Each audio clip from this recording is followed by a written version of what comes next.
Welcome to the deep dive. Today we're getting into a really interesting case.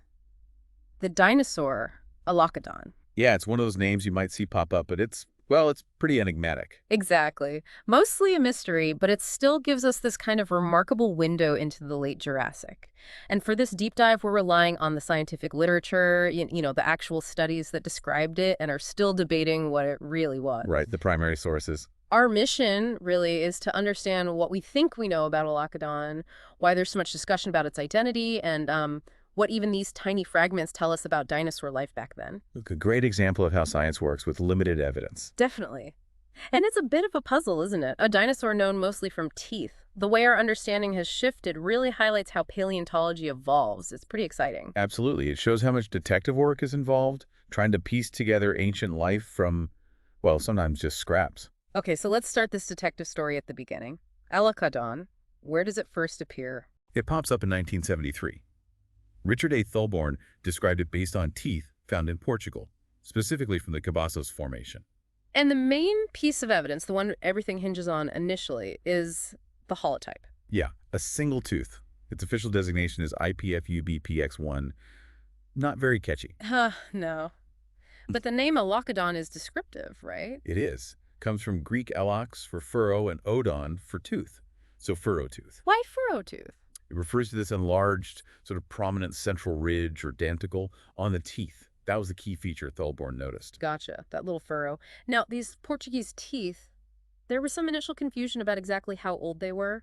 At first, they thought the deposit was Upper Calovian, so a bit earlier in the Jurassic, but later work pinned it down to the Lower Oxfordian Cabassos Formation. Still late Jurassic, just a slightly different slice of time. Okay. And it's not just Portugal, is it? There are hints of Alocodon or something like it elsewhere. Right. Teeth found in England from the Forest Marble and Chipping Norton formations have been labeled C. amthi Alocodon sp. And CF means... It stands for comfer, basically meaning compare with. So the teeth look similar to Alocodon, share key features, but researchers aren't, 100% certain it's the exact same species without more evidence. So this fur-toothed dinosaur might have been around on both sides of what's now the English Channel. Seems plausible, yeah. And based on that first tooth, IPFUBPX1, are we talking big dinosaur, small dinosaur? Definitely on the smaller side. The estimates suggest the individual is probably under 2 meters long, so about 6.6 feet. Not a giant. Right, not your classic Jurassic sauropod image. No, definitely not. Yeah. That CF is really key, though. It's like a scientific note of caution.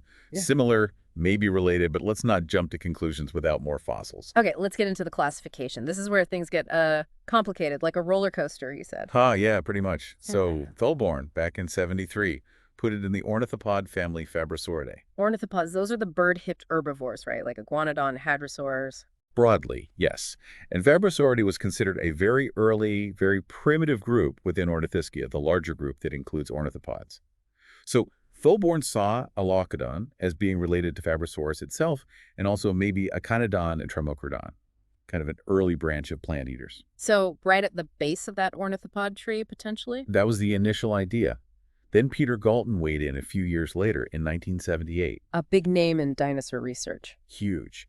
He kept Alocodon and Fabrasauridae, but he noted, importantly, that there were significant differences compared to Fabrasaurus.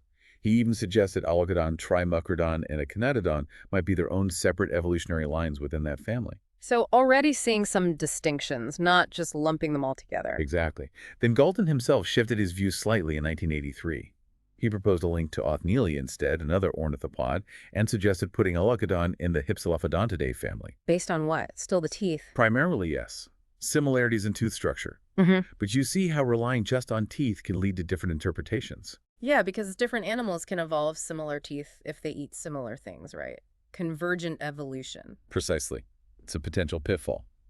Which might be why, in 1990, Weishaupt and Whitmer took a step back. How so? They basically declared Alocodon a nomen dubium.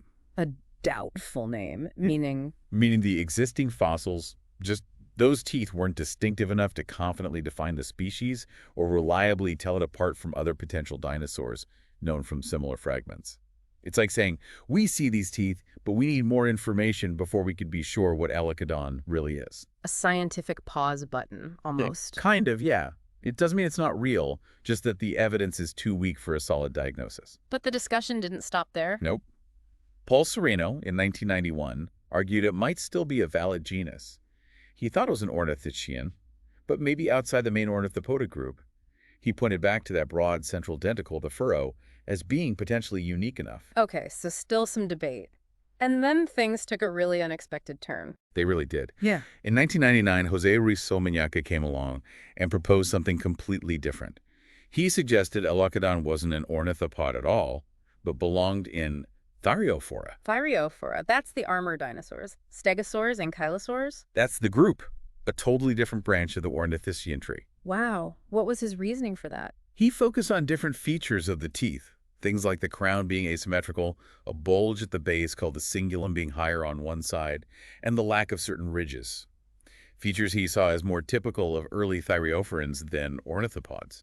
So looking at the same teeth but highlighting different details led to a completely different conclusion. Exactly. It shows how interpretation can shift. But did everyone agree with this Thyreophoran idea? Not necessarily. In 2004, Weishempel, Whitmer, and Norman reviewed it again and basically stuck with the nomen dubium status. They kept the door open, saying future finds could validate it, but for now, still doubtful. Okay. But also in 2004. Also in 2004, Jose Canuto and colleagues published work that actually supported the thyreophoran placement.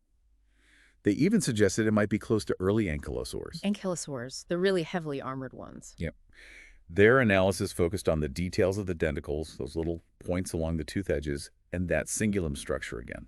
They saw ankylosaur-like features there. Intriguing. An early ancestor, potentially. That was the implication. Then in 2010, Paul Barrett and his team also noted some features, like a denticulate cingulum, a cingulum with little tooth-like bumps on it, as possibly pointing towards ankylosaurs. But like everyone else, they emphasized the need for more material, more bones. Always more bones needed. So Thyreophoran, maybe Ankylosaur, was gaining some traction. For a while, yes.